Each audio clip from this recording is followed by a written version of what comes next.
Hello friend, સ્વાગત છે તમારું ગુજરાતી રેસીપી કિચનની અંદર। આજે હું તમારી સાથે શેર કરીશ ગરમીમાં ડિહાઇડ્રેશનથી બચાવે તેવું અને શરીરને ખૂબ જ ઠંડક આપતું લીંબુ ફુદીનાનું શરબત બનાવવાની રેસીપી।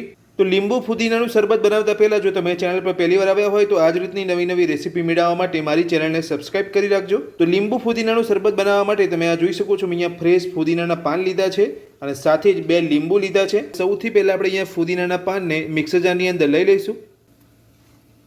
તો ફુદીનાના પાન મિક્સર જારની અંદર લઈ લીધા પછી હવે આપણે તેની અંદર 2 લીંબુનો રસ ઉમેરીશું। સાથે જ 2 થી 3 ચપટી જેટલો કાળા મરીનો પાવડર ઉમેરીશું। નાની 1 ચમચી શેકેલા જીરાનો પાવડર ઉમેરીશું। સાથે જ નાની અડધી ચમચી જેટલું મીઠું ઉમેરીશું। સાથે 3 ચમચી જેટલી ખાંડ ઉમેરીશું।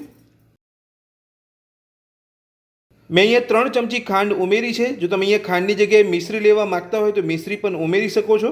તો હવે આપણે મિક્સર જારની અંદર થોડું પાણી ઉમેરીને બધું સરસ પીસી લઈશું। તો બધું જ આપણે પીસી લીધું છે। તો હવે આપણે ચેક કરી લઈશું। તો તમે જોઈ શકો છો, આપણે આ રીતે થોડું પાણી ઉમેરીને બધું જ પીસી લેવાનું છે। એકદમ સરસ આપણે અહીંયા બધું પીસાઈ ગયું છે। તો આ રીતે પીસી લીધા પછી હવે આપણે બધું જ ગાળી લઈશું।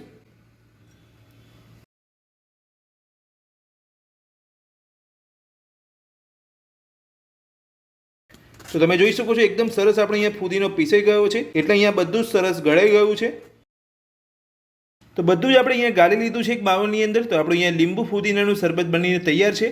તો હવે આપણે એક ગ્લાસની અંદર શરબતને સર્વ કરી લઈશું। તો લીંબુ ફુદીના શરબતને સર્વ કરવા માટે મેં અહીંયા 2 ગ્લાસ લીધા છે। તો હવે આપણે શરબતને સર્વ કરી લઈશું। હવે આપણે બરફના ટુકડા ઉમેરીશું। બરફના ટુકડા ઉમેરી લીધા પછી હવે આપણે ગ્લાસની અંદર ઠંડુ પાણી ઉમેરીશું।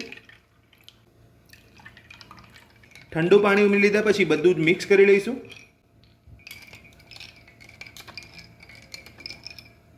તો ગરમીમાં ડિહાઇડ્રેશનથી બચાવે તેવું આપણું અહીંયા લીંબુ ફુદીનાનું શરબત બનીને તૈયાર છે। આ રીતે લીંબુ ફુદીનાનું શરબત બનાવવાનું ઘરે એકવાર જરૂરથી ટ્રાય કરજો। લીંબુ ફુદીનાનું શરબત બનાવવાની રેસીપી તમને મારી કેવી લાગી મને કોમેન્ટ બોક્સની અંદર કોમેન્ટ કરીને જરૂરથી જણાવજો। આજની રેસીપી પસંદ આવી હોય તો વિડીયોને લાઇક કરજો, ચેનલને સબસ્ક્રાઇબ કરી રાખજો આ જ રીતની નવી નવી રેસીપી મેળવવા માટે।